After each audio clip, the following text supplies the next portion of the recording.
It was the early 2000s, and images of something called the Great Pacific Garbage Patch were going viral.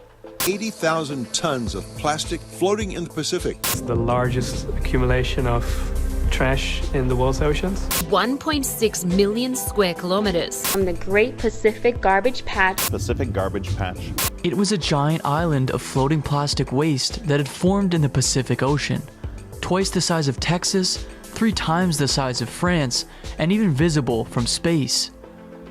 Seeing these dystopian photos of trash taking over our waters sparked public outrage. Suddenly, plastic was public enemy number 1. The state's plastic bag ban goes into effect today. Waging a war on plastic. We'll have to use alternatives to plastic bags. The plastic bag ban is expanding. Plastic bags seem to be one of the most hated things on the planet. It was destroying our planet, killing wildlife, and even entering our bloodstreams. So we had to get rid of it. All of it. But what if I told you that we got it wrong? Those images that caused all the panic? They didn't tell the whole story. And the idea of getting rid of all of our plastic? Well, that would destroy modern society as we know it. So why were we misled?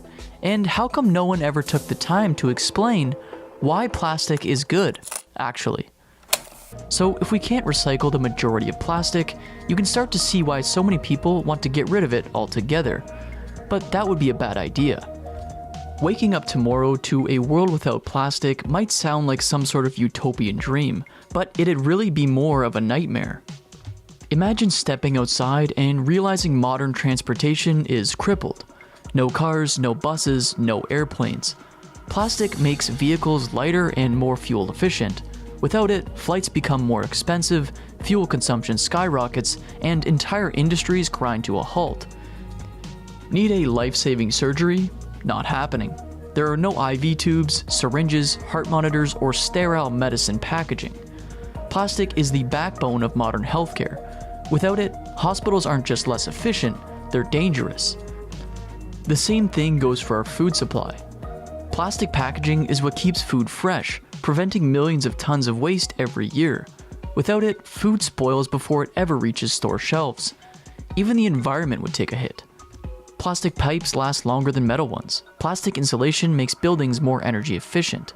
Lighter plastic materials in cars and airplanes cut fuel usage and reduce emissions. Without plastic, we don't just lose convenience, we lose efficiency, sustainability, and safety. So no, getting rid of plastic isn't the solution. The real issue isn't that we use plastic, it's that we've never figured out how to deal with it once we're done. So just like those viral images of the Great Pacific Garbage Patch, the Pacific waste crisis isn't as simple as it seems. Plastic isn't inherently bad. It's a material that powers modern life, from medicine to transportation to food preservation. And now with breakthroughs like Aduro's technology, we have smarter ways to manage it. But innovation alone won't solve the problem. We still have to take responsibility to reduce waste where we can, replace plastic when better options exist, and rethink how we use it in the first place. The real solution isn't about choosing between plastic and the planet. It's understanding that, like most things, it's not black and white. It's more complicated than that. And if we actually want to fix it, that's where we need to start.